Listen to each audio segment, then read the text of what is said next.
우리가 특별히 금요일마다 다윗의 세대를 꿈꾸며라는 제목으로 우리가 말씀을 나누고 있습니다. 왜 우리가 이 말씀 우리가 깊이 있게 조명하기를 원하냐면 특별히 마지막 세대를 우리가 살아가는 우리에게 많은 징조를 이해하는 것도 필요하고 패러다임을 이해하는 것도 중요하지만 우리가 중요한 것은 우리가 어떤 존재로 어떤 하나님 앞에 존재로 그날을 맞이하며 살아갈 것인가 하는 우리의 존재와 우리의 삶이 훨씬 더 중요하기 때문에 또 다윗이 특별히 열왕들이 살았던 바로 열왕기상하 그리고 역대상하에 하나님께서 모든 열왕들이 한 기준으로 세운 귀한 사람이라고 하는 거죠. 저가 여호와 보시기에 정직히 행하여 다윗의 길로 행하였더라, 이런 말씀으로 끊임없이 다윗을 기준을 삼으신 우리가 귀한 말씀 우리가 보게 되지 않습니까? 특별히 하나님께서 다윗을 이해할 수 없는 끝없는 광야로 몰아붙이시고 어제나 내일이나 뭐 이렇게 짧은 시간의 어떤 그런 기간이 아니라 적어도 10년 이상을 광야에서 계속 연단을 받게 하시는 그 귀한 뜻이 있다고 하는 거죠. 왜냐하면 광야 아니면 왕의 영성이 빚어지지 않기 때문에. 그래서 왕궁에서는 오히려 왕의 영성이 빚어지지 않고 오히려 광야에서 왕의 영성이 빚어지기 때문에 하나님께서는 하나님이 정한 시간대에 끊임없이 광야를 통해서 다윗을 왕의 영성으로 빚어가시는 은혜가 있었다고 하는 거죠. 우리가 이 앞전 시간에 가장 우리가 키워드가 됐었던 것은 뭐냐면 하나님의 주권에 관한 것이었습니다. God's sovereignty.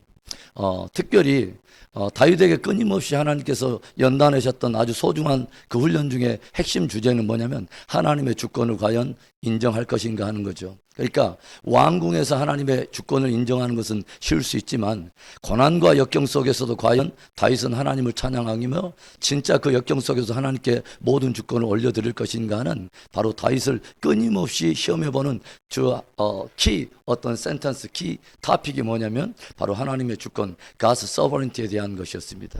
그래서 이 앞전 시간에 우리가 무엇을 봤냐면 하나님께서 때때로 다윗을 어떤 상황 속에 특별히 은혜를 베푸셨냐면 갑자기 미묘한 대반전의 상황 속에 다윗을 끌어들이면서 다윗을 테스트해 보더라고 하는 거죠. 지금까지는 사울이 다윗을 계속 추적하고 사울의 군대 3,000명이 다윗을 계속 추적하는 상황 속에서 다윗이 계속 수세에 몰리는 상황이었는데 이번에는 사울이 생각지도 않게 어디로 찾아 들어오냐면 엔게디 굴 안으로 들어옵니다. 그래서 그 안에 지금 누가 포진하고 있냐면 오히려 다윗의 군대들이 포진하고 있는데 사울이 그것도 알지 못하고 거기에 낮잠을 자러 들어오거든요. 이때 옆에 있는 수많은 사람들이 부하들이 뭐라고 말합니까? This is the day. 바로 이날입니다. 하나님께서 지금까지 당신을 괴롭게 하던 이 사울을, 이 원수를 당신에게 붙여서 이 기회를 주신 것입니다. 단칼에 베어버리십시오. 그래서 우리가 조용히 보면 다윗이 왕이 되는데 오직 장애가 되는 것은 딱 하나밖에 없었죠. 한 존재, 사울이라고 하는 한 존재죠. 그래서 사울을 간단하게 그냥 처리하면, 이 기회 저로 찬스에 그냥 처리하면 이제 다윗은 왕이 되면 되는 것입니다. 그런데 다윗이 계속 마음속에 주저하는 그 이유가 무엇입니까? 왜 단칼에 베지 못하고 계속 주저하는 이유가 무엇이죠? 사울이 하나님께 세우신 기름 부은 종이라고 하는 것이죠. 하나님이 기름 부어 세운 사람이라고 하는 이 하나의 이유 때문에 이 다윗은 감히 이 칼을 들지 못하는 거죠. 그리고 뭐예요? 그 주권을 사울에 대한 운명과 사울에 대한 이 모든 집행할 수 있는 모든 권리와 모든 이 기회를 하나님의 손에 올려드린 것을 우리가 보게 되지 않습니까? 그 상황, 다양한 해석이 나올 수 있는 그런 상황 속에 주변에 있는 사람들은 당연히 당신이 그 사람 하나 죽인다고 지금까지 당한 게 얼마인데 충분히 그것은 하나님도 이해할 것입니다. 이건 하나님이 주신 기회입니다 라고 다양하게 해석할 수 있는 그런 상황 속에서도 하나님께서는 그 가운데 다윗이 마음의 중심이 누구를 향하여 있는가를 끊임없이 주님은 테스트해 보신다고 하는 거죠. 그런데 다윗이 뭐예요? 조용히 가서 사울의 옷자락만 딱 베고 나서 그것까지도 마음속에 찔림을 받아가지고 뭐예요? 오히려 그것으로 인해서 마음 아파하던 우리가 다윗의 모습을 보지 않습니까? 하나님은요 어떤 사람을 쓰냐면요 하나님의 말씀에 떠는 사람을 씁니다. 여러분 이사야서 66장을 다시 한번 찾아갑니다. 이사야서 66장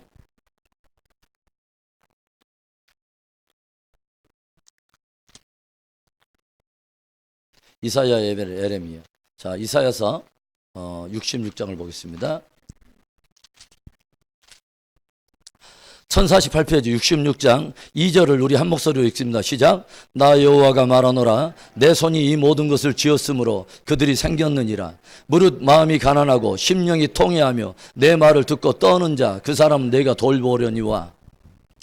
하나님은 당신의 주권으로 모든 만물을 창조하셨다는 거죠. 그래서 내 손이 이 모든 것을 지었으므로 그들이 생겼느니라. 그러면서 하나님의 주권을 선포하시면서 뭐라고 그러냐면 무릇 마음이 가난하고 심령에 통회하며 내 말을 듣고 떠는 자 그 사람은 내가 돌보려니와. 이것이 사울과 다윗을 나눴던 아주 핵심적인 어떤 분기점이 된다고 하는 거죠. 사울은요, 이 앞전에 어떤 일이 있었습니까? 제사장들을 85명을 도액이라고 하는 에돔 사람을 시켜가지고 단칼에 죽이는데 주저하지 않았습니다. 그리고요, 하나님께서 아말렉을 진멸하라 하는데 부분적으로 순종하면서 하나님의 말씀이 이제는 들려도 눈알을 깜짝하지 않습니다. 그런데 다윗은 이것이 다르다는 거죠. 뭐요? 하나님이 세운 제도와 질서, 하나님이 세운 어떤 그런 제도와 질서와 사람들 소중하게 여겼다고 하는 거죠. 하나님의 말씀 한마디면 뭐요? 이 왕인데도 벌벌벌 떨면서 혹이라도 그 말씀을 범할까봐 그 말씀은 뭐요? 떠는 그런 사람. 이것이 다윗이었다고 하는 거죠. 그런데 그 사람을 하나님께서는 존귀하게 여기고 세우시더라고 하는 것이죠. 참으로 놀라운 거죠. 그래서 이 앞전에 어떤 말을 하면 다윗이 그런 고백을 하죠. 시편 31편에 뭐요? Into your hands I commit my spirit.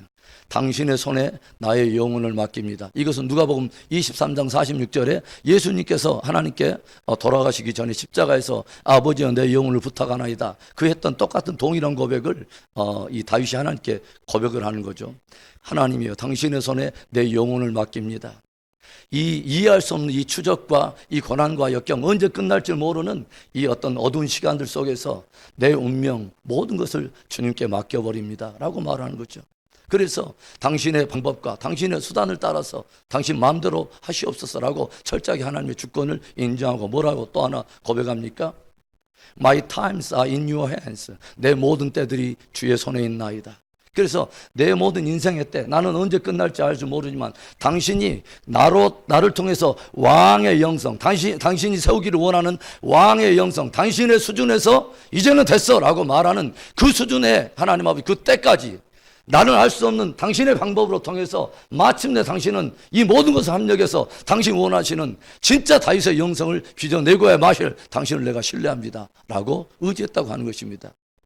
그래서 우리에게 오늘 고난과 때때로 이해할 수 없는 어떤 역경이 찾아올 때 그 사람은 오늘 분명히 하나님의 섭리 속에 있는 귀한 사람인 것을 여러분 믿을 수 있기를 바랍니다. 하나님께서 우리 인생에 향한 계획이 있다고 하는 거죠. 우리 안에 다윗의 세대를 빚어가시기 위한 귀한 은혜가 있다고 하는 것입니다. 그래서 오늘 또 한 번 하나님께서는 테스트를 해요. 왕이라면 다윗이 뭐냐면 그 위에 있는 사울 왕이기 때문에 주권을 인정하면서 그럴 수 있다 이거예요. 그런데 이번에는 누구를 붙이냐면 나발이라고 하는 사람을 붙여요. 이번에는 하찮게 보이는 사람. 이것은 그냥 배도, 이거는 우리 속된 말로 발에 묻은 그 때만치도 못한 그런 존재를 누가 봐도 불량한 사람이고 악한 사람이고 거친 사람이고, 이 사람은 사람의 어떤 가치 존재도 어떤 그런 없는 그런 사람을 과연 그런 기회가 왔을 때 이 사람에게 다윗이 무시를 당했을 때도 역시 다윗은 그 하나님께 모든 주권을 맡길 수 있느냐 하는 것을 한 번 더 테스트하게 되는데요.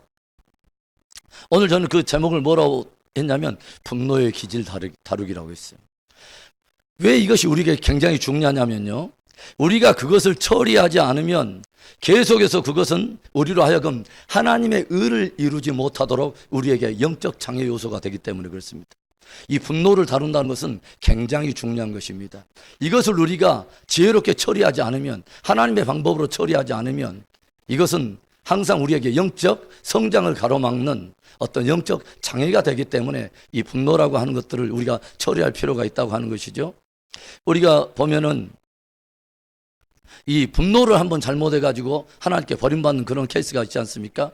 예를 들어서 모세가 40년 동안 출애굽 이후에 광야에 이스라엘 백성들을 잘 가이드해가지고 왔어요.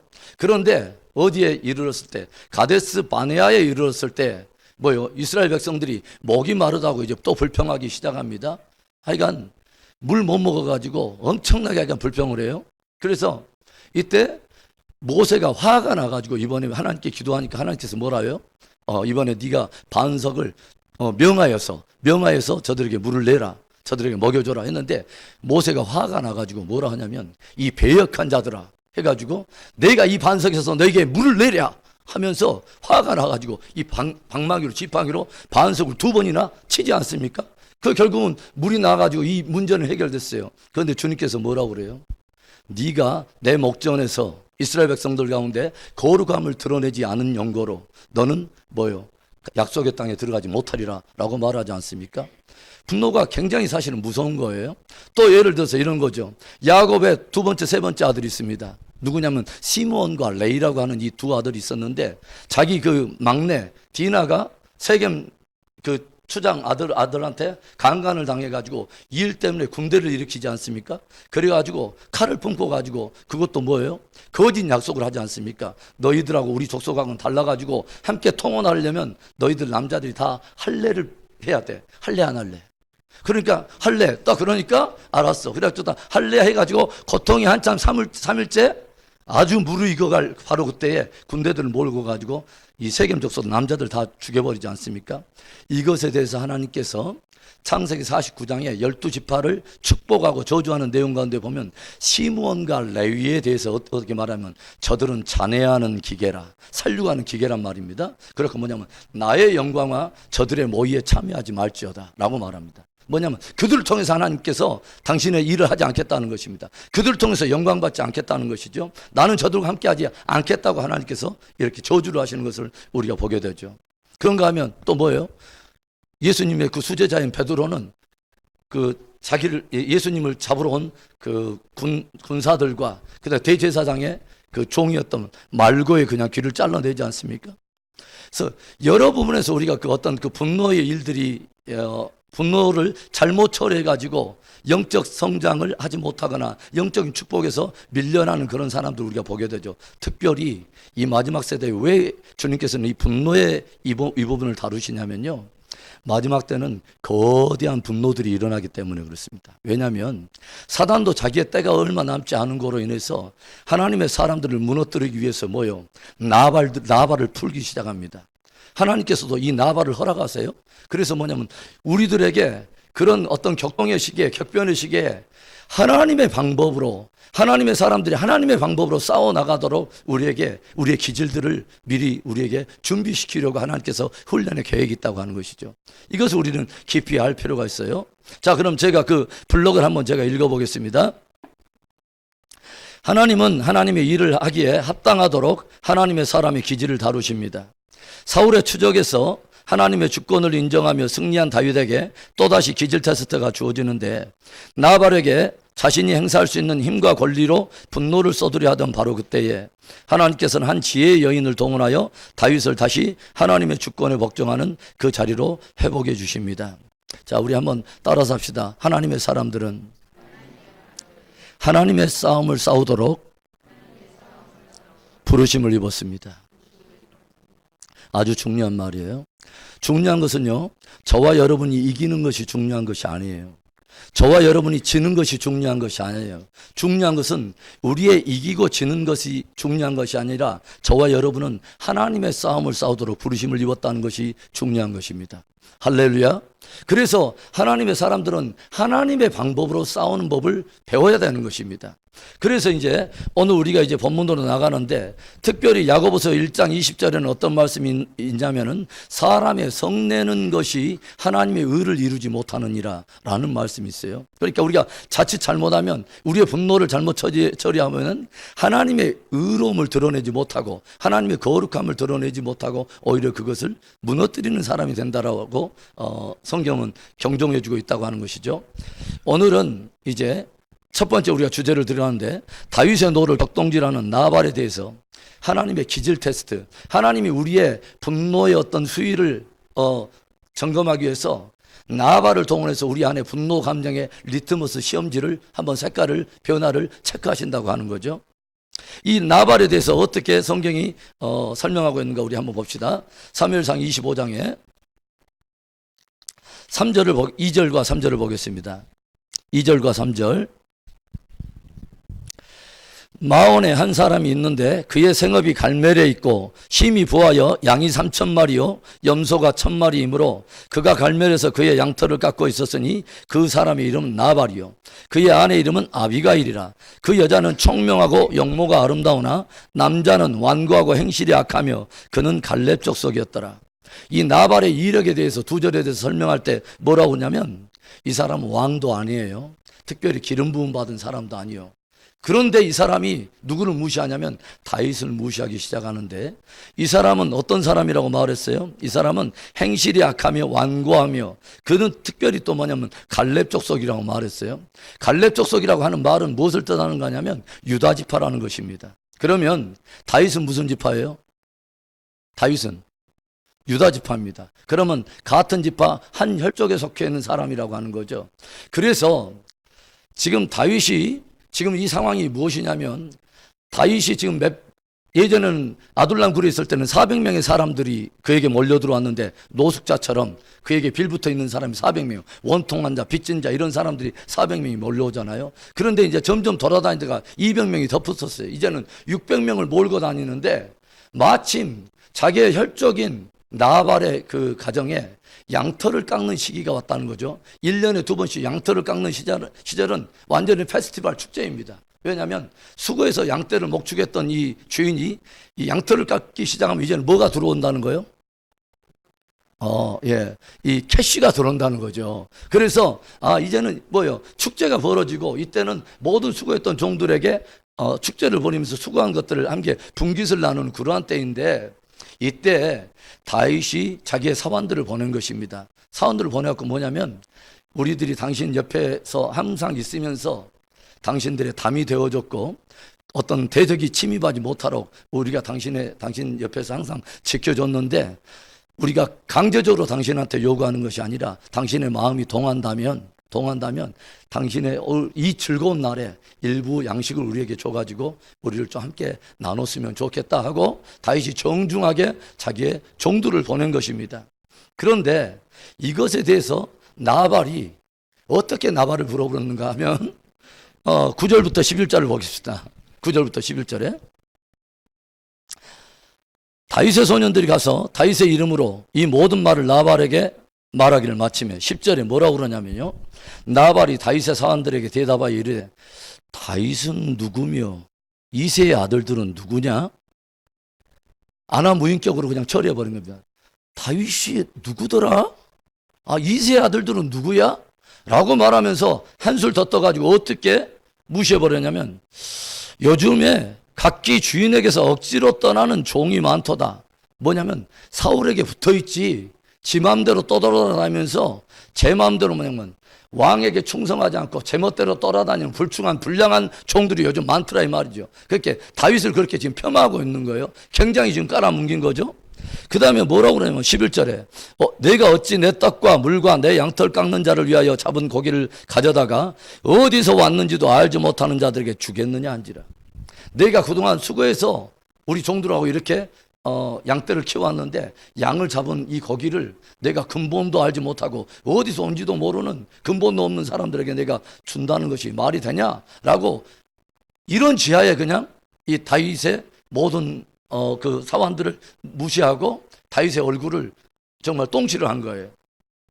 그러니까 일이 이쯤 되니까 이것에 대해서 사실은 종들도 나발의 종들도 무엇을 알고 있냐면, 나발의 종들도 다윗의 그 사람들이 자기들 지켜줬다는 걸 알거든요.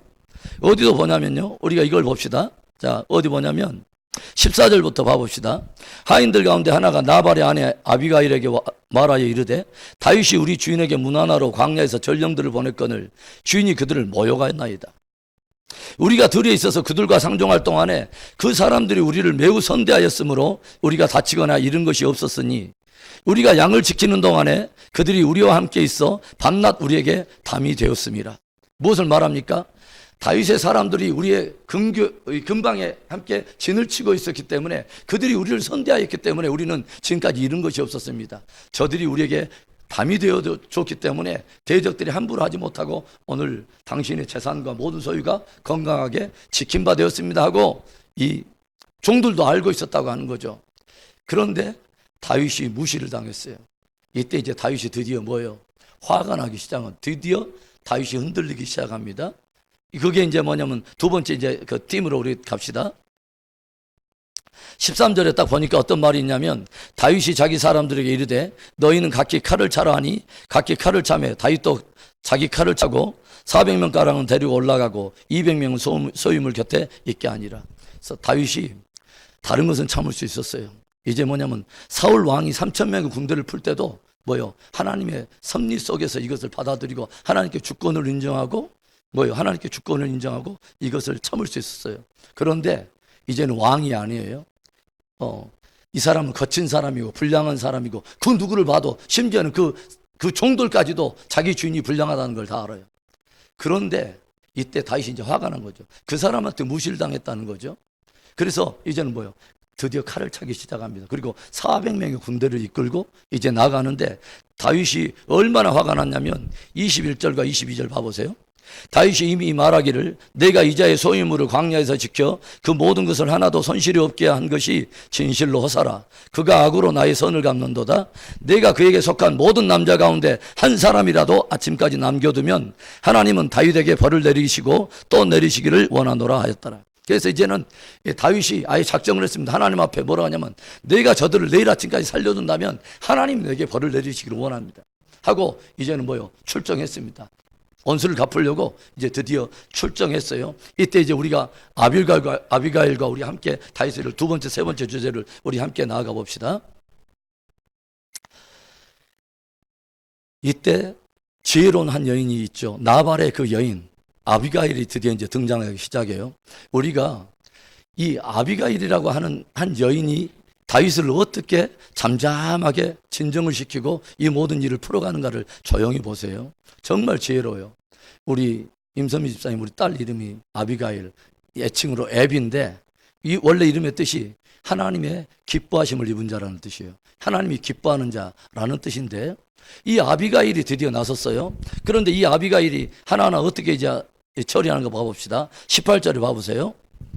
아비가일이 급히 떡 200덩이와 포도주 2가죽 부대와 잡아서 요리한 양 5마리와 볶음곡식 5세아와 건포도 100송이와 무화과 뭉치 200개를 가져다가 나귀들에게 싣고 소년들에게 이르되 나를 앞서가라. 나는 너희 뒤에 가리라고 그의 남편 나발에게는 말하지 아니하니라. 일단 뭐예요? 다윗이 요구했던 모든 것들을 적지 않게 다 실어가지고 양식들을 일단 다 채워가지고 다윗의 마음을 일단 풀기 시작했다고 하는 거죠. 먼저 보냈습니다. 그리고 나서 이제 어디를 딱 보냐면 24절부터 이제 아비가일이 하는 말이 그래요.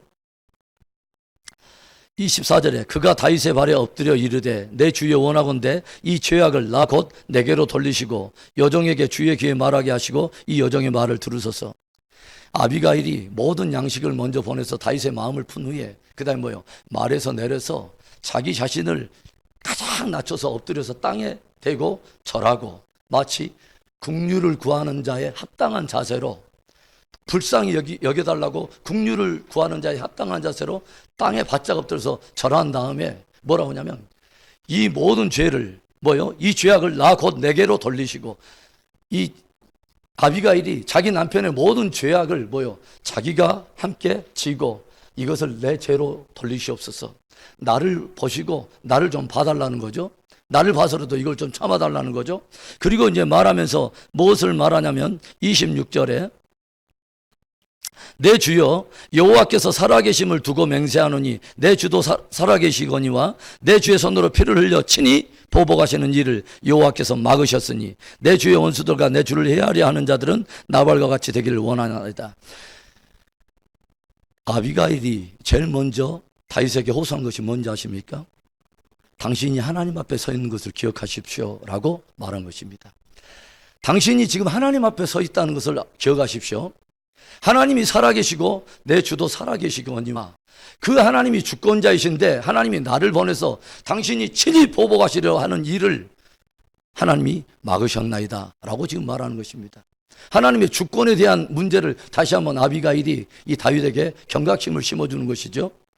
하나님의 존재를 이 문제 속에 끌어들였다고 하는 거죠. 그리고 보세요. 이제 28절에 주의 여종의 허물을 용서하여 주옵소서. 여호와께서 반드시 내 주를 위하여 든든한 집을 세우시리니 이는 내 주께서 여호와의 싸움을 싸우심이요 내 주의 일생에 내 주에게서 악한 일을 찾을 수 없음이니이다. 아주 중요한 말이죠. 다윗이요, 당신이 지금까지 걸어왔던 길이 당신이 힘이 없어서 그걸 하지 않았습니까? 당신이 충분히 배울 수 있는 모든 상황이 다 왔습니다. 사울을 배울 수 있었습니다. 모든 상황을 당신이 마음만 먹으면 얼마든지 전복할 수 있었습니다. 그러나 당신이 그렇게 하지 않았던 유일한 이유가 무엇이었냐면 여호와의 싸움을 싸우지 아니하였나이까. 당신은 지금까지 여호와의 싸움을 싸운 사람이 아닙니까? 라고 말을 하고 있는 것입니다. 다시 한번 뭐예요? 자기의 싸움이 아니라 하나님께 속한 싸움. 하나님의 사람은 하나님의 싸움을 싸우도록 부름을 받았고 그렇다면 하나님의 방법으로 서야 되지 않겠습니까? 라고 다시 한번 다윗의 정체성을 다시 한번 환기시켜주고 있다고 하는 거죠. 그 다음에 29절 보세요.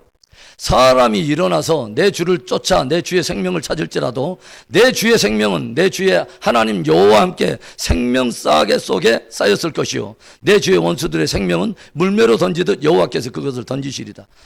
다윗이여, 생각해 보십시오. 당신이 유대 광야에서 적지 않은 시간 동안 도망다니면서 다 했음에도 불구하고 당신의 생명을 지금까지 보존되었던, 당신의 생명이 지금까지 보존되었던 그 이유를 생각해 보십시오. 그건 딱 하나인 것입니다. 여호와와 함께 당신의 생명이 함께 생명싸개에 함께 쌓여있기 때문에 그렇습니다. 우리가 무엇을 보았어요? 24장에 23장 14절 사무엘상 23장 14절에 함께 읽습니다. 시작. 다윗이 광야에 요새도 있었고 또 10광야 산골에도 머물렀으므로 사울이 매일 찾되 하나님이 그를 그의 손에 넘기지 아니하시니라. 놀라운 말씀이죠. 3,000명의 군대가 눈이 6,000개인데 함께 눈에 쌍불 켜고 돌아다니면서 하여간 쌍불을 켜고 돌아다니면서 한 사람 찾으려고 하면 그거 왜 못 찾겠냐고 우리는 생각할지 모르지만 못 찾았다는 거죠. 3,000명이 이 유대 광야에 그렇게 넓은 땅도 아니고 우리나라 강원도 땅보다 조금 그 넓은 그 이스라엘 전체 땅 중에 조금 그 유대 광야 그 좁은 어떤 그 변방 마을에 그곳을 샅샅이 뒤졌는데도 다윗이 안 보이는 거예요. 그런데 그 이유를 성경이 말하냐면 여호와께서 그를 다윗에게 넘기지 아니하였더라. 할렐루야. 하나님께서 지금까지 당신의 어떤 생명이 보존되었던 것을 조용히 생각해 보십시오. 얼마든지 당신의 생명이 경급간에 대적들에게 붙을 그런 상황에서도 당신이 지금까지 보존됐을 있었던 것은 당신의 생명이 여호와와 함께 생명싸개 속에 쌓였습니다. 하나님이 넘기지 않았기 때문에, 하나님이 보호였기 때문이나. 할렐루야. 얼마나 놀라운 말씀입니까? 이 아비가일의 그 지혜는 정말 놀라운 거예요. 그 다음에 또 보세요. 30절. 여호와께서 내 주에 대하여 하신 말씀대로 모든 선을 내 주에게 행하사 내 주를 이스라엘의 지도자로 세우실 때에 무엇을 말하냐면 당신은 당신의 정체성을 깊이 생각하십시오. 사무엘 선지자가 당신의 먹동이었을 때 이새의 집에 찾아 들어가지고 당신의 머리에 기름 부음을 받았던 바로 그 시간, 당신은 이스라엘의 왕이 되도록 부르심을 받았다고 하는 당신의 정체성을 다시 한번 깊이 생각하십시오 라고 말하는 것입니다. 우리가 성도들끼리 우리가 서로 교제할 때 우리가 어떤 사람이 막 분노하고 있는데 옆에서 막 격동하는 사람이 있어요. 어떤 사람도 막 해서 잘했어, 잘라버려, 찍어버려, 확 그래서 그건 지혜가 아닌 거예요. 하나님께 반응하도록 세워주는 것이 지혜인 것입니다. 할렐루야. 하나님이 기뻐하는 그 지혜는 바로 그거예요. 우리가 어디 한번 뭐냐면요, 잠언 15장으로 넘어갑시다. 자, 잠언 15장에 가봅시다. 15장 1절 2절의 말씀을 보겠습니다. 926페이지 잠언 15장 1절과 2절을 우리 한번 봅시다. 함께 읽어봅시다. 시작. 유순한 대답은 분노를 쉬게 하여도 과격한 말은 노를 격동하느니라. 지혜 있는 자의 혀는 지식을 선히 베풀고 미련한 자의 입은 미련한 것을 쏟느니라. 우리가 나발의 그 지혜 없는 말이 뭐예요? 다윗의 마음을 격동해요. 그런데 그 격동된 마음을 누가 풀어내냐면 아비가일이 선한 지혜의 말로, 유순한 그 말로 뭐예요? 그 분노를 쉬게 하지 않습니까? 지혜 있는 자의 혀가 지식을 말하는데 그 지식은 뭐냐면 하나님의 지식 말입니다. 하나님에 관한 지식을 말해준다는 거죠.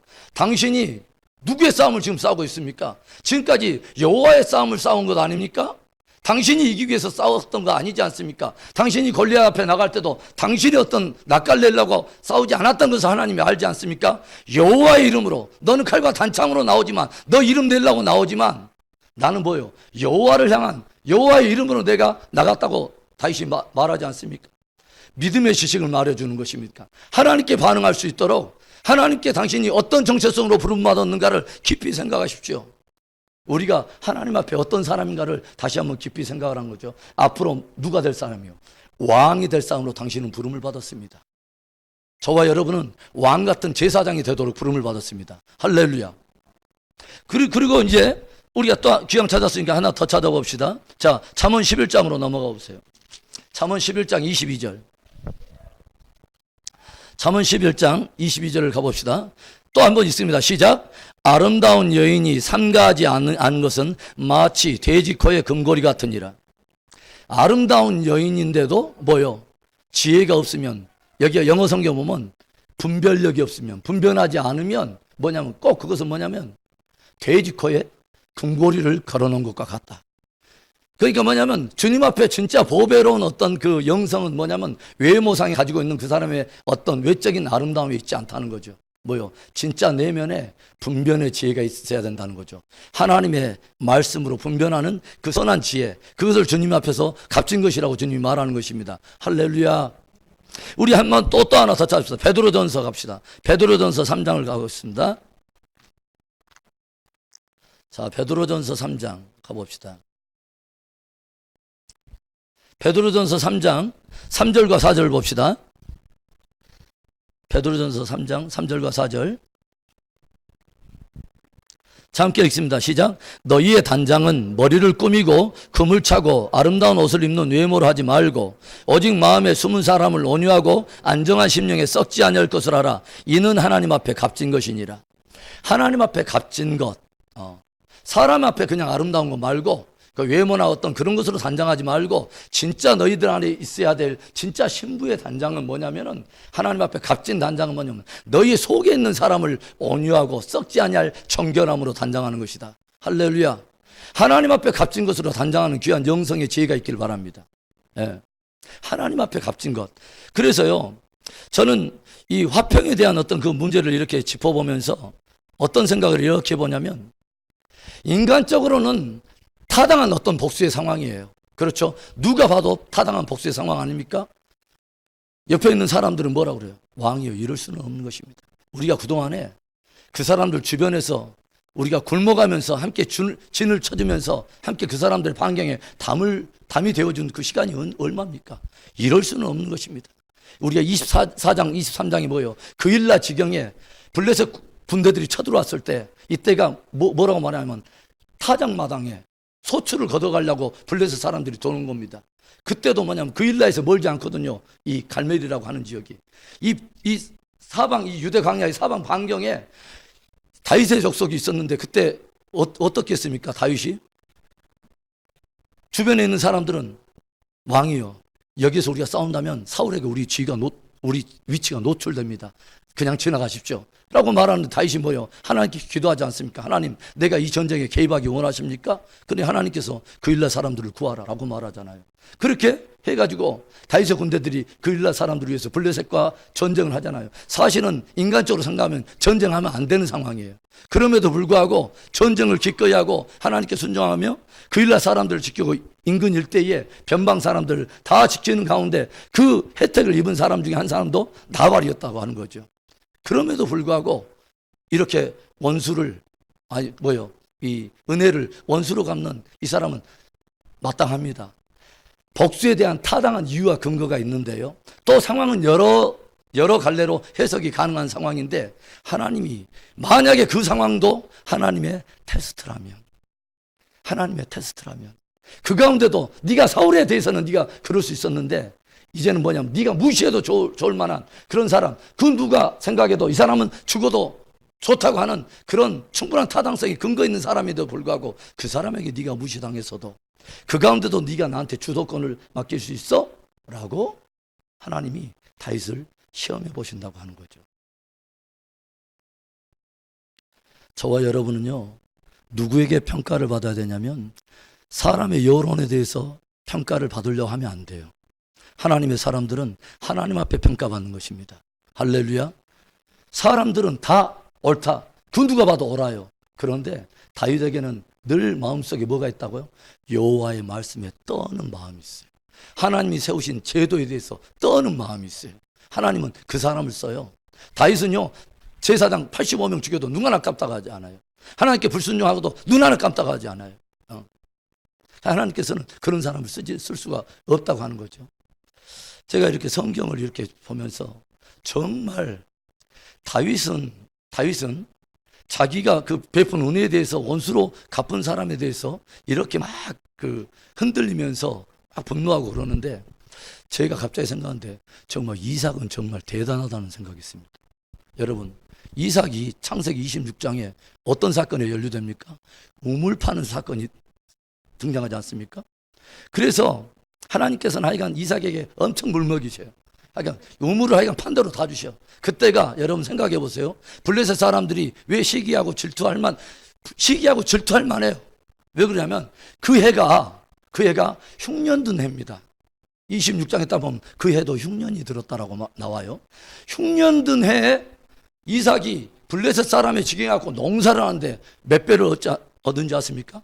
소출의 100배나 얻게 됩니다. 이 사람이 거부가 돼요. 자기 영토에 들어와 가지고 이 사람이 손 대는 것마다 잘 돼. 그리고 소출도 100배나 잘 돼요. 그 문자적인 축복이 여러분에게 임할 수 있기를 축원합니다. 그런데 거기서 보니까 이삭이 또 뭐예요? 거기서 다른 그 중동 땅 떼약볕에 그 광야에요.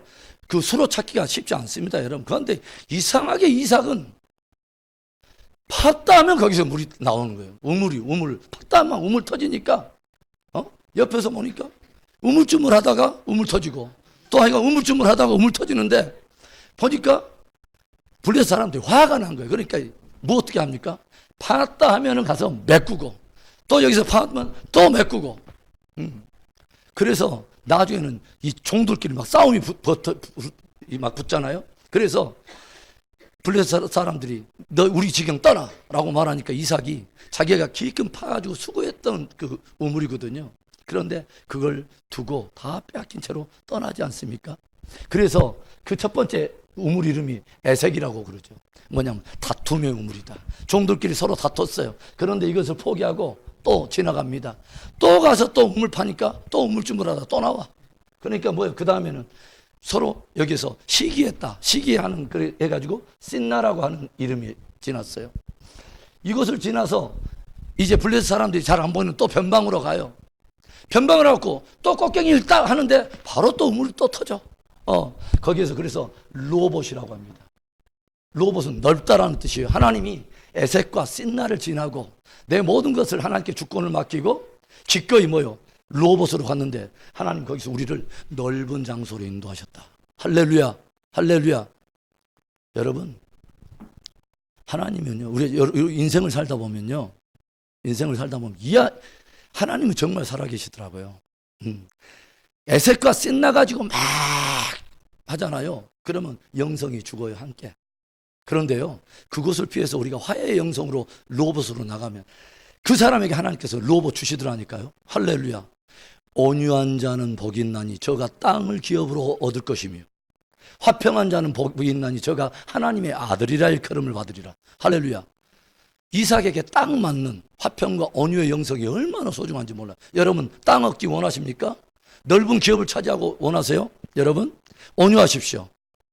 우리의 정서하고 잘 안 맞잖아요. 가서 칼 베어가지고 400명 칼 차고 가가지고 확 배불고 빨리 찾아갖고 애색에서 싸우고 신나서 싸우고 하여간 머리카락이 자꾸 하여간 오늘 2판 4판인데 합의 6판에다 고비 8판인데 그렇게 해서는 안 된다는 거죠.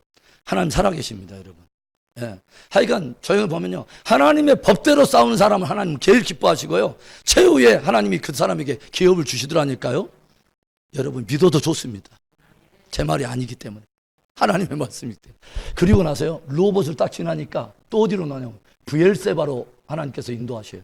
브엘세바, 맹세의 우물, 기가 막힌 것입니다. 여러분, 6년 들어가지고 블레셋 땅에 들어가지고 우물 파다고 하나하나 양보하다가 갔는데 브엘세바까지 우물 파다가 여기까지 들어왔어요. 브엘세바는 다시 약속의 땅 경내 안에 들어온 것입니다.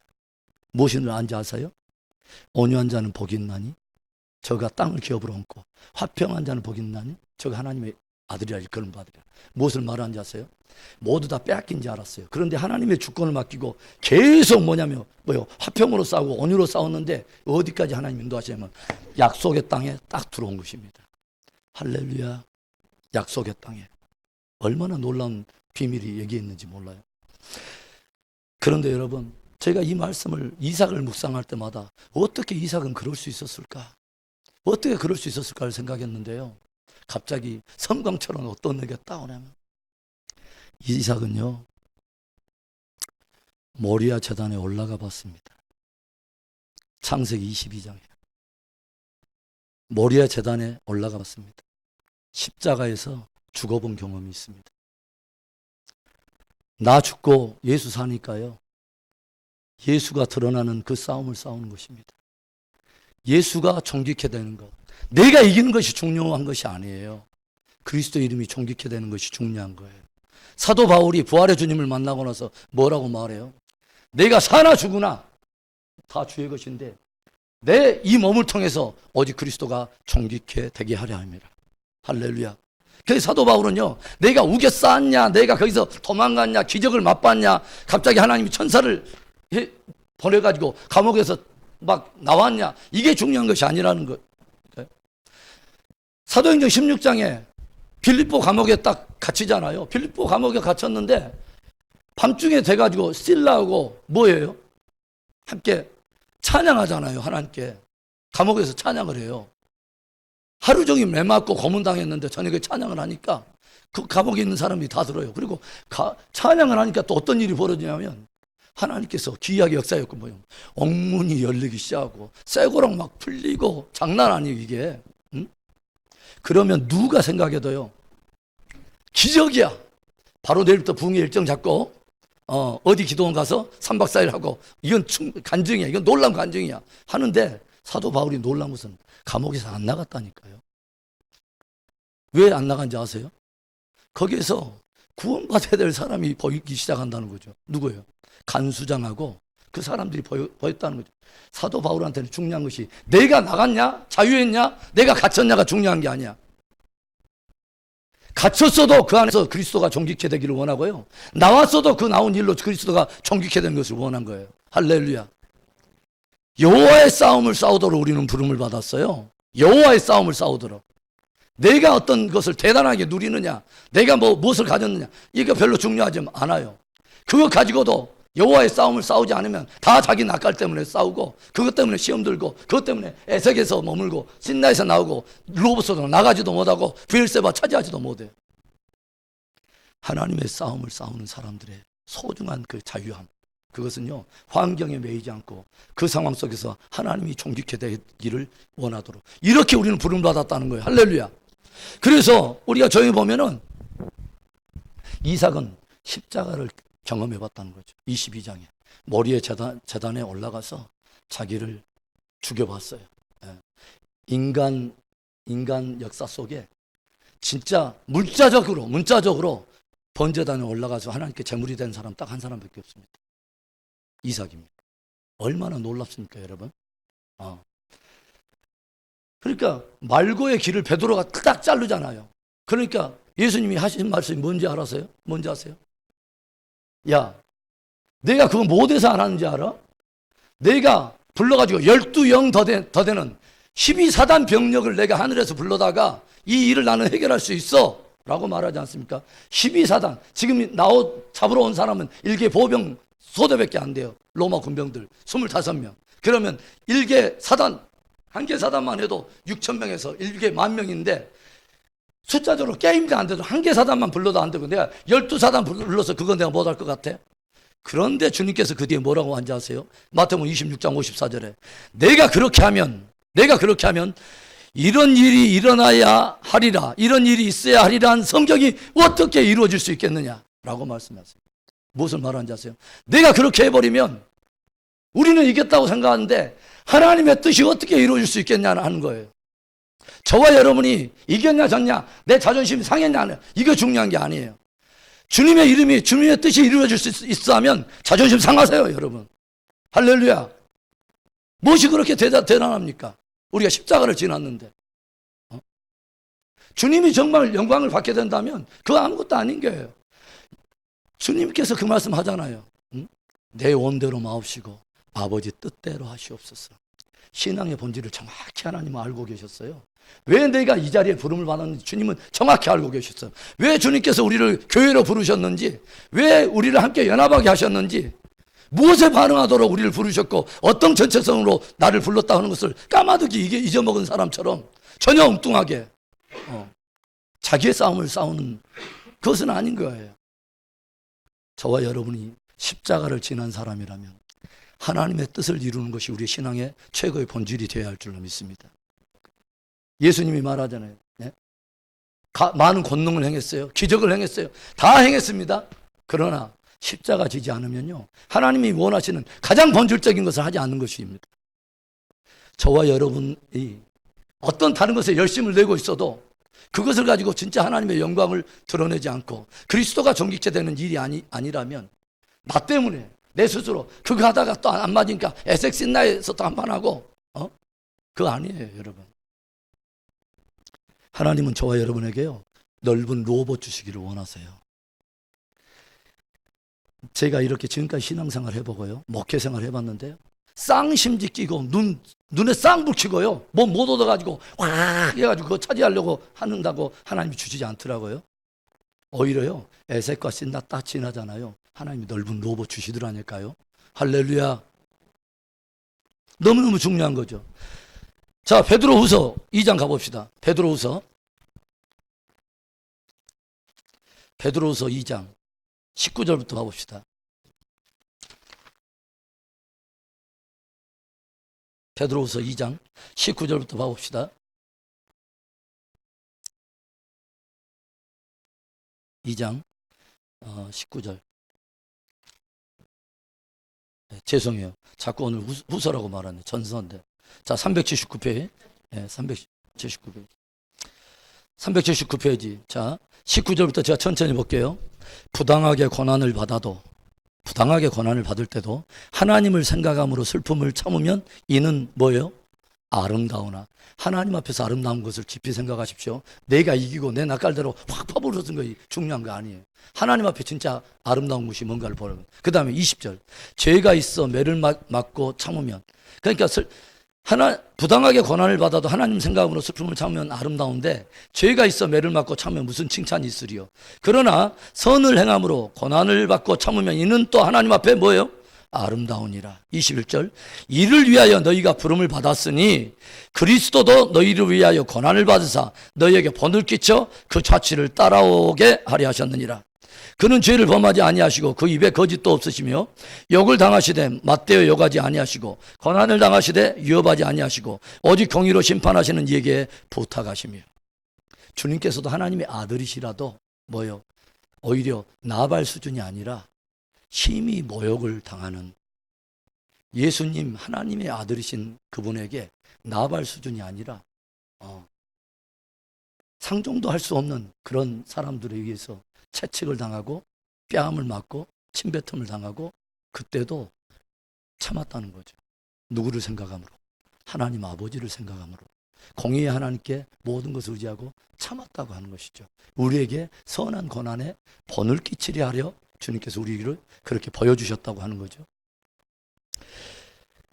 우리 하나만 우리 더 찾아봅시다. 이사야서 53장, 우리가 잘 알고 있는 말씀, 이 말씀 보고 우리 이제 기도하겠습니다. 이사야서 53장을 가봅시다. 이사야서 53장, 우리가 잘 알고 있는 고난의 메시아장인데 53장 2절부터 봅시다. 2절. 그는 주 앞에서 자라나기를 연한 순 같고 마른 땅에서 나온 뿌리 같아서 고운 모양도 없고 풍채도 없은즉 우리가 보기에 흠모할 만한 아름다운 것이 없도다. 그는 멸시를 받아 사람들에게 버림을 받았으며 간고를 많이 겪었으며 질고를 아는 자라. 마치 사람들이 그에게서 얼굴을 가리는 것 같이 멸시를 당하였고 우리도 그를 귀히 여기지 아니하였도다. 우리도 그를 귀히 여기지 아니하였도다. 저는 오늘 이 말씀을 제가 갑자기 묵상하는데요. 어떤 마음이 갑자기 확 드냐면, 그렇구나. 주님 앞에 우리가 나발과 같은 사람이 아닌가 하는 생각이 들었어요. 주님이 우리의 담이 되어주셨어요. 주님이 우리에게 은혜를 베풀어 주셨어요. 주님의 은혜 때문에 우리가 큰 은혜를 입고 오늘 이 땅에 존재하고 우리의 삶이 되어지는 은혜 가운데 오늘까지 걸어왔어요. 그런데 우리가 주님께 인색해. 혹시 내가 나발이 아닌가 그런 마음이 갑자기 들기 시작하더라고요. 우리는 그를 뭐요? 귀히 여기지 아니하였도다 라는 말씀. 갑자기 제 마음속에 굉장한 아픔이 막 밀려오더라고요. 오늘 저와 여러분 깊이 다시 한번 생각하십시다. 저와 여러분은 하나님의 싸움을 싸우도록 부르심을 입었습니다. 여호와의 싸움을 싸울 자로 부르심을 입었어요. 그리고 엄청난 영광이 우리에게 약속이 돼 있고요. 그러면 하나님은 오늘 우리에게 말씀하세요. 여호와의 싸움을 싸우도록 부르심을 입었다면 여호와의 방법을 따라, 하나님이 우리에게 주신 그 방법을 따라 주님 뒤를 따라가는 것입니다. 오늘 우리의 승리나 패배가 중요한 것이 아니라 우리의 모든 삶을 통해서 그리스도가 존귀케 되는 참으로 복되고 아름다운 진실한 성도, 진실한 제자가 되는 귀한 은혜가 있기를 주의 이름으로 축복합니다.